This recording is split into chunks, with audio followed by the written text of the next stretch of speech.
విద్యార్థి వీసా దుర్వినియోగం కేసులో అమెరికా ఇమ్మిగ్రేషన్ అధికారులు అరెస్ట్ చేసిన వారికి సాయం అందించేందుకు భారత రాయబార కార్యాలయం 24 గంటలు పనిచేసే హెల్ప్ లైన్ ఏర్పాటు చేసింది. విద్యార్థి వీసా కోసం బోగస్ విశ్వవిద్యాలయం ధ్రువపత్రాలు సమర్పించిన కేసులో అరెస్టైన 130 మంది విదేశీ విద్యార్థుల్లో 129 మంది భారత్కు చెందినవారు ఉన్నారు. అమెరికాకు చెందిన హోంల్యాండ్ సెక్యూరిటీ విభాగం వీసా మోసాల గుట్టురట్టు చేసేందుకు డెకైట్ ఆపరేషన్లో భాగంగా డెట్రాయిట్లో ఫార్మింగ్టన్ పేరుతో బోగస్ విశ్వవిద్యాలయాన్ని ఏర్పాటు చేసింది. అమెరికాలో ఉండేందుకు భారత విద్యార్థులు సహా పలువురు విదేశీయులు ఈ బోగస్ వర్సిటీలో చదువుతున్నట్లు పత్రాలు సమర్పించి విద్యార్థి వీసా పొందారు. అమెరికా వ్యాప్తంగా ఇమిగ్రేషన్ అధికారులు నిర్వహించిన దాడుల్లో ఈ భాగోతం బయటపడింది. బాధితుల తరపు వారు 202 322 1190 202 340 2590 హెల్ప్ లైన్ నంబర్లను సంప్రదించాలని భారత రాయబార కార్యాలయం తెలిపింది.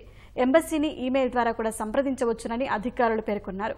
పే అండ్ స్టే రాకెట్లో చిక్కుకుని ఇబ్బందుల్లో ఉన్న మరో 600 మంది విద్యార్థులకు సాయం అందించేందుకు ఓ నోడల్ అధికారిని కూడా నియమించినట్లు భారత రాయబార కార్యాలయం వెల్లడించింది.